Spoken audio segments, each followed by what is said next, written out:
এই নাও, বাজারে টাটকা ফুলকপি পেয়েছি। এই ফুলকপির ডাঁটাটা দিয়ে একটা কিছু বানিয়ে খাইও তো। ফুলকপির ডাঁটা দিয়ে? আচ্ছা ঠিক আছে। আপনারা কি ফুলকপির ডাঁটা ফেলে দেন? আজকের এই রেসিপিটা দেখার পর থেকে আর আপনারা ফুলকপির ডাঁটা ফেলবেন না।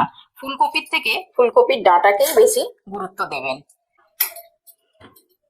এই ফুলকপির ডাঁটাগুলো আমি একটা গোটা ফুলকপির ডাঁটা নিয়েছি। এগুলোকে আমি একটু এরকম ছোট ছোট করে কেটে নেব। এরকম করে কেটে নিতে হবে এগুলো। আপনারা চেষ্টা করবেন বাজার থেকে একটু পাতাযুক্ত কচি ফুলকপি নেয়া।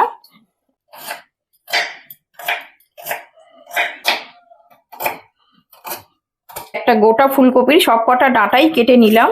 এবার আমি এই ডাঁটাটাকেও বাদ দেব না, এটাও কেটে নেব। এই যে বাইরের যে শক্ত অংশটা, এটা কেটে বাদ দিয়ে দিচ্ছি।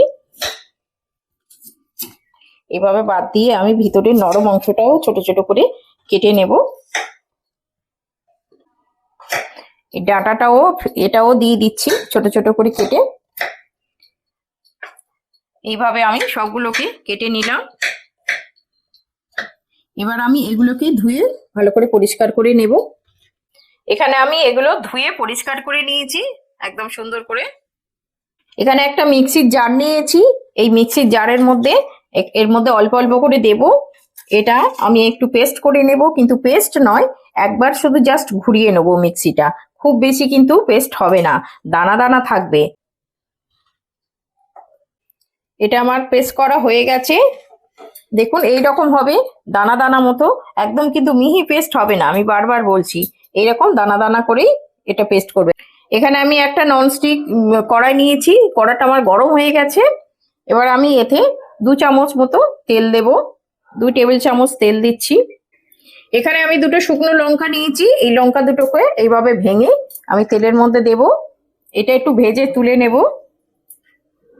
এই লঙ্কাগুলো আমি আমার ভাজা হয়ে গেছে, এগুলো আমি তুলে নিচ্ছি। এগুলো আমি পরে কাজে লাগাবো। এর মধ্যে কালো জিরে 1/2 চামচ নিয়েছি, এটাকে দিয়ে দেব। একটু ফোড়নের গন্ধ বেরোবে। এখানে একটা পেঁয়াজ নিয়ে নিয়েছি মিডিয়াম সাইজের, এটাকে আমি এবার কেটে নেব।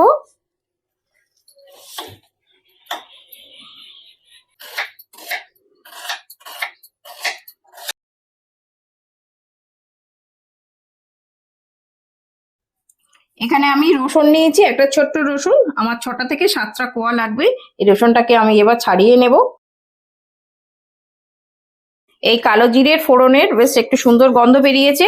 এবার আমি রসুনটা থেতো করে নিয়েছি, এটা দিয়ে দেব। এটা দিয়েও একটুখানি ভাজা ভাজা করব। রসুনটা একটুখানি নাড়াচাড়া করে নিয়েছি। এবার আমি যে পেঁয়াজটা কেটেছিলাম, পেঁয়াজটা দিয়ে দিচ্ছি। এই পেঁয়াজটা দিয়ে এটাকে ভালো করে নাড়াচাড়া করে নেব।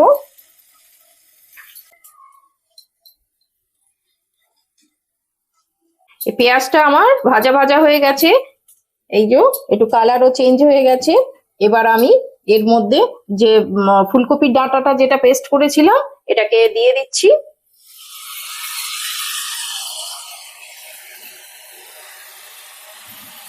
এটা খুব ভালো করে এইভাবে নাড়াচাড়া করে মিশিয়ে নিলাম। এবার এর মধ্যে কিছু মশলা দেব। এর মধ্যে একটু হলুদ দিলাম, 1/2 চামচেরও কম একটু হলুদ দিয়ে দিলাম। আর 1/2 চামচ লবণ দিয়ে দিচ্ছি। এটা নাড়াচাড়া করে আমি একটু ঢাকা চাপা দিয়ে এটাকে রান্না করে নেব। ফুলকপিটার ডাঁটাটাও সিদ্ধ হয়ে যাবে, আর এই যে জলটা বেরিয়েছে এই জলটাও শুকিয়ে যাবে। ফুলকপির ডাঁটা দিয়ে যে এত সুন্দর একটা রেসিপি হয়, আপনারা না বানিয়ে খেলে বুঝতে পারবেন না। আমার রিকোয়েস্ট রইল, একবার অন্তত হলেও বানিয়ে খেয়ে দেখবেন, দারুণ খেতে লাগবে।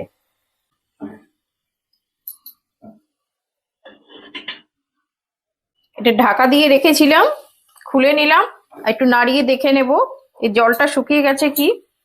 আর এই জলটা শুকিয়ে যাবে, আর এই ডাঁটাটা সিদ্ধ হওয়া পর্যন্ত একটু ঢাকা চাপা দিয়ে আমি এটাকে রান্না করে নেব।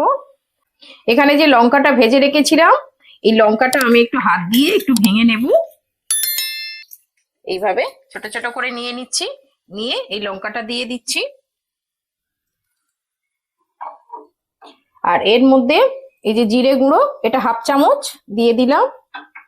আর অল্প কাঁচা লঙ্কা, এখানে আমি একটা কাঁচা লঙ্কা দিয়েছি। আপনারা আপনাদের ঝাল বুঝে তারপর দেবেন, যে যেমন ঝাল খেতে পছন্দ করেন। এইটা একটু নাড়িয়ে নেব, এটা একটু ভালো করে মিশিয়ে নিলাম। নিয়ে এবার এর মধ্যে আমি এই লেবুর রস একটু দিয়ে দিচ্ছি। আমি এখানে পাতিলেবু দিচ্ছি, আপনারা এটা গন্ধরাজ লেবুও দিতে পারেন। আর লেবু যদি হাতের কাছে না থাকে তাহলে একটুখানি আমচুর পাউডারও দিয়ে দিতে পারেন। একটুখানি টক টক ভাব হলে একটু খেতে খুব ভালো লাগে, স্বাদটা একটুখানি বাড়ে। এই বেসম আমি এখানে 3 চামচ মতো দেব, খুব বেশি দেব না, 3 চামচ এখানে বেসম দিয়ে দিলাম। এটা ভালো করে মিশিয়ে নেব এর মধ্যে। আর এর মধ্যে ভালো করে মিশিয়ে নিয়ে আমি একটু অল্প করে জল দেব। এই জল দিয়ে এটাকে মিশিয়ে নিতে হবে।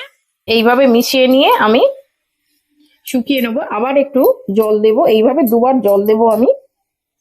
এবার আমি এর মধ্যে একটু চিনি দিয়ে দিচ্ছি, অল্প 1/2 চামচ মতো চিনি দিয়েছি, ঝালটাকে একটু ব্যালেন্স করবে। এটা আমার হয়ে গেছে, দেখুন এইরকম শুকনো শুকনো মতো হবে, একটা ডোয়ের আকার নিয়েছে এইরকম। এবার আমি লাস্ট এতে একটু ধনেপাতা ছড়িয়ে দেব। একটু ধনেপাতা ছড়িয়ে দিয়ে এটাকে মিশিয়ে আমি এটা ঠান্ডা করতে দেব। আমি হাতে একটু তেল লাগিয়ে নিয়েছি, আর এটা আমার ঠান্ডা হয়ে গেছে।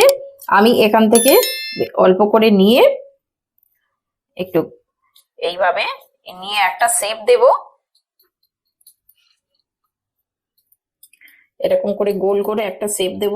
আমি একটু গোল করছি, আপনারা আপনাদের পছন্দ মতো শেপ দিতে পারেন, কোনো অসুবিধা নেই। আমি এরখানে দুটো কিশমিশ বসিয়ে দিচ্ছি, এই কিশমিশটা দিয়ে দিলে বাচ্চারাও খুব পছন্দ করবে। আর এই রান্নাটা আপনারা যাকেই বানিয়ে খাওয়াবেন তারা বুঝতেই পারবে না যে এটা ফুলকপির ডাঁটা দিয়ে বানিয়েছেন। এটা আমার হয়ে গেল, এইভাবে আমি সবগুলোকে বানিয়ে নেব। এগুলো আমি বানিয়ে নিয়েছি, এবার আমি এগুলোকে ভেজে নেব। এখানে আমার তেল গরম হয়ে গেছে, এবার আমি এর মধ্যে সবগুলো ভেজে নিচ্ছি। এখানে আমার যতগুলো ধরবে আমি ততগুলো দেবো, খুব বেশি একসঙ্গে দেব না। এটা লো টু মিডিয়ামে ভাজবো। আর এটা ভাজতে খুব কম তেল লাগে, খুব সামান্য তেল। এটা আমার এক পিঠ হয়ে গেছে, এবার আমি উল্টে দেব। এইভাবে ধরে উল্টে দেবো, এটা বেশিক্ষণ সময় লাগে না, খুব তাড়াতাড়ি হয়ে যায়। ভাজাগুলো আমার হয়ে গেছে, 2 পিঠ লাল লাল করে ভেজে নিয়েছি। এবার আমি সবগুলোকে তুলে নেব একটা প্লেটের মধ্যে।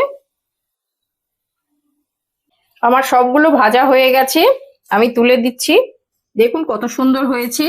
এটা আপনারা ডাল ভাতের সাথে বা চায়ের সঙ্গে এটা পরিবেশন করতে পারেন, এটা খেতে খুব সুন্দর লাগে।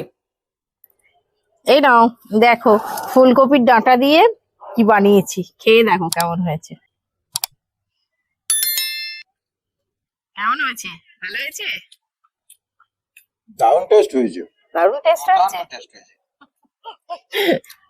এটা খেয়ে দেখো। খেয়ে দেখো।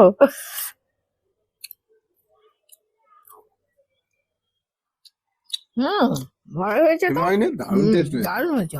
ফুলকপির ডাঁটা দিয়ে এত টেস্টি হয়, ফুলকপির ডাঁটা বোঝাই যাচ্ছে না। একদমই তো বোঝা যাচ্ছে যাকেই না। করে খাওয়াবো সে তো বুঝতেই পারবে না যে এটা ফুলকপির ডাঁটা দিয়ে বানানো হয়েছে। সত্যি কেউ বুঝতে পারবে না। দারুণ টেস্ট হয়েছে না?